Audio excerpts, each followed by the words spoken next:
ഇക്കാ ആ വാഷിംഗ് മെഷീൻ്റെ ഉള്ളിൽ എന്തോ കുടുങ്ങിയാണ്. എന്താണ്? പിന്നെ എന്തോ ആണ്. പിന്നോ? അങ്ങനെ പിന്നെ ഞാൻ എത്ര ശ്രമിച്ചിട്ട് ഊരാൻ കിട്ടും. ഞാൻ ഊരി തരും. ഓ ഊരി തരല്ലോ.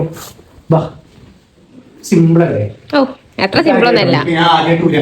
ഞാൻ നാളെ ഊരി, പക്ഷെ ഇപ്പൊ എനിക്ക് കിട്ടുന്നില്ല.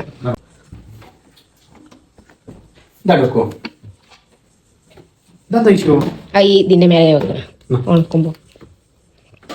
ആദ്യം ഇതിലൊരു ടോപ്പ് ഉണ്ട്. ഈ ടോപ്പ് അത് എത്തോണി പൊന്തിച്ചണോ? നമ്മള് ഓൾറെഡി ഊരിയോണ്ടാണ് അത്ര ലൂസ്. നമുക്ക് സിമ്പിൾ ആണ്. ഈ സ്ക്രൂ എനിക്ക് ഊരാൻ കിട്ടാതെ വലത് സൈഡിലോട്ടല്ലേ, ഇടത് സൈഡിലോട്ട്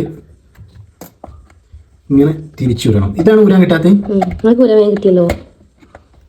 ഞാൻ ഊരി ശ്രമിച്ച് ഇങ്ങനെ ഊരിയ. ഇതിന്റെ ഉള്ളിൽ എന്താ കുടുങ്ങിയത് നോക്കട്ടെ നമ്മള്. പിന്നാണ് അതാ പിന്നാണ് ഉറപ്പ്. പിന്നെ തല തൊട്ട് കാണുന്നത് ഇവിടെ ഇവിടെ പിന്നിട്ടല്ല. അതാ ഞാൻ കാണിച്ചുതരാം.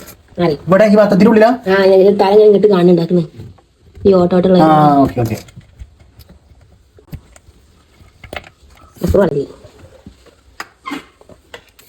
ഞാൻ പൊന്തിച്ചേ. ചളി ഉണ്ടോ എന്താ അറിയില്ല. നാളെ ക്ലീൻ ചെയ്തീനി. ഉണ്ടോ? വലിയ ചളിയൊന്നുമില്ലേ? അതിന്റെ ഉള്ളിൽ കുടുങ്ങിയത് പിന്നെ ആണോ? ഈ പിന്നാണ്. ഇതെങ്ങനെ ദൂരാണോ? ഞാൻ ഊരാൻ കഴിയുമോ? ഊരാൻ കഴിയും എനിക്ക് അറിയില്ല കേട്ടോ. ഈ പിന്നാട്ട കേസ് നമ്മൾ എടുക്കണേ അല്ലേ? കിട്ടണില്ല. കിട്ടിയില്ലേ? കിട്ടി. പക്ഷെ ഇതിന്റെ തലയിലോട്ട് പോയി. എങ്ങനെയാ?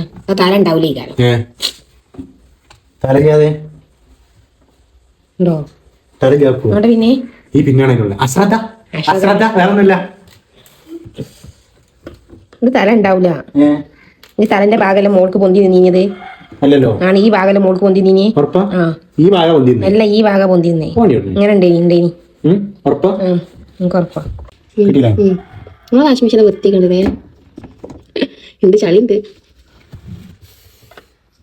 ചളിയൊക്കെയാ ഇല്ല കേട്ടോ, ഉണ്ടെങ്കിൽ ഉള്ളിൽ കൂടി പോകും.